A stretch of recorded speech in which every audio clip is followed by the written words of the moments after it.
Andrew Jenkinson, Why We Eat Too Much: The New Science of Appetite.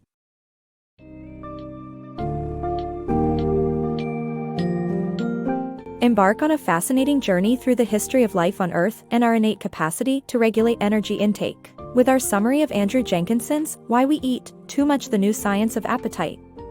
This book explores the ever-evolving relationship between energy, evolution, and human biology, while demonstrating why our metabolic system is not adapting well to the modern Western diet.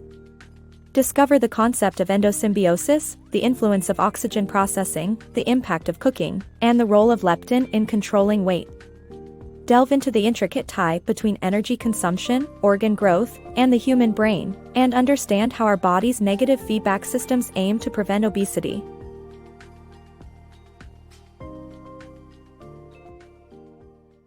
Origins of life energy.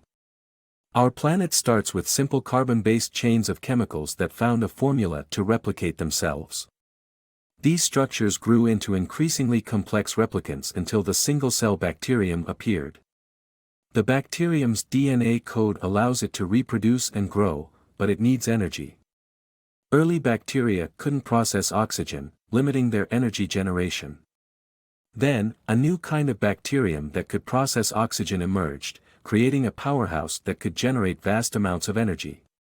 Older bacteria didn't have to compete but instead swallowed and lived with these newcomers in an arrangement called endosymbiosis. The mitochondria, the energy powerhouse inside every plant, fish, fungus, and animal cell, is the ancestor of these energetic bacteria. Life on Earth as we know it wouldn't be possible without these tiny power stations known as mitochondria. The energy budget of humans. All living beings, including snakes, mushrooms, birds, roses, and humans, share a single-celled ancestor and generate energy in the same way. Mitochondria converts food into energy, and ATP stores it.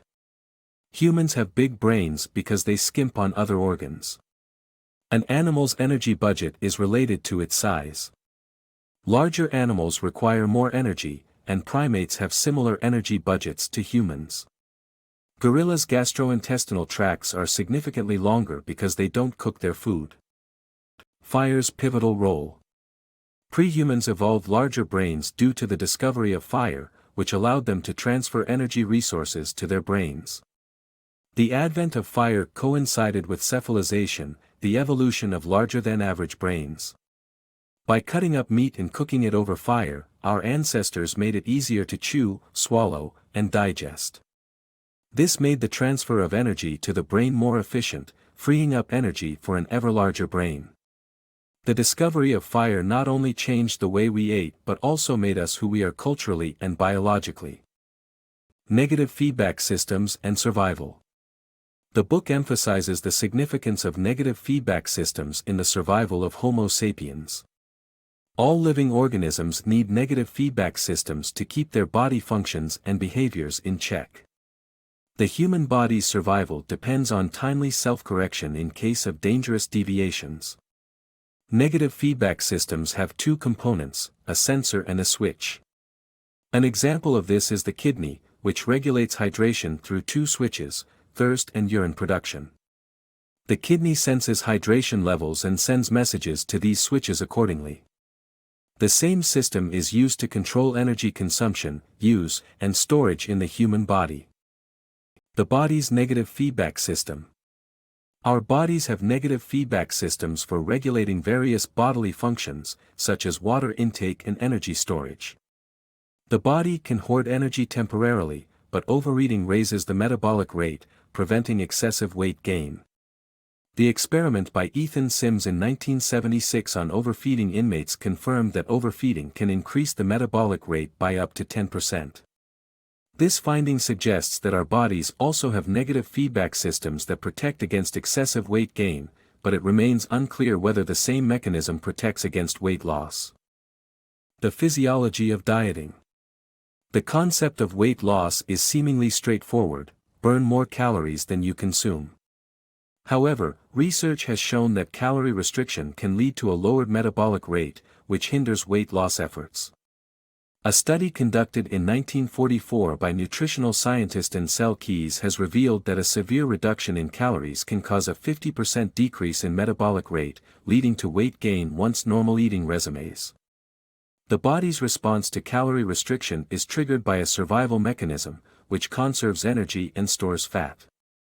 Thus, the key message here is that calorie restriction lowers metabolic rate, making weight loss a more difficult and complex process than initially perceived.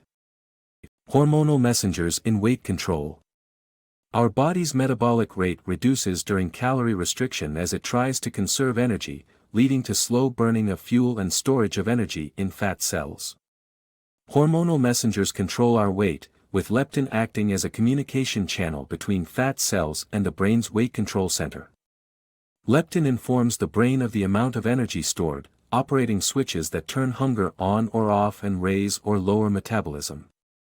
Overfeeding raises the metabolic rate thanks to the same system. Obesity remains a global health epidemic, which the author tries to explain in the final part of the book. The Obesity Recipe. Early humans consumed natural diets consisting of meat, starchy tubers, fatty offal, vegetables, fruits, seeds, nuts, and herbs. However, now we consume highly processed foods containing less natural fat, more sugar, and industrially produced oils. Modern Western diets lack the natural components essential to our metabolism, thereby hindering the negative metabolic feedback system responsible for preventing obesity. In the 1970s, industrial lobbies funded research that pinned the health crisis on fats, influencing governments' decisions to abandon saturated fats and promote vegetable oils containing high levels of omega-6 fat, which dulls the effectiveness of leptin. Manufacturers added sugar to foods to enhance the flavors of low-fat products, leading to a 20% increase in sugar consumption since 1980 and wreaking havoc on our blood sugar levels. Although our bodies are biologically hardwired to prevent obesity, the modern food environment overrides this programming, leading to the obesity epidemic today.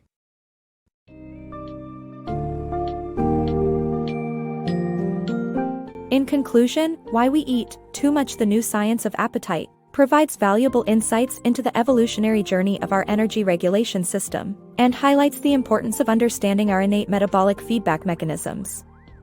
However, while biology is designed to prevent obesity, our modern food environment, influenced by corporate interests and flawed government guidelines, sets the stage for obesity and overeating. The consumption of high-sugar processed foods and omega-6 rich vegetable oils hinders the effectiveness of leptin, a vital hormone for weight control. By understanding our body's natural processes and system, we can make well-informed decisions about our diet and develop a healthier relationship with food, overcoming the challenges of our modern food environment.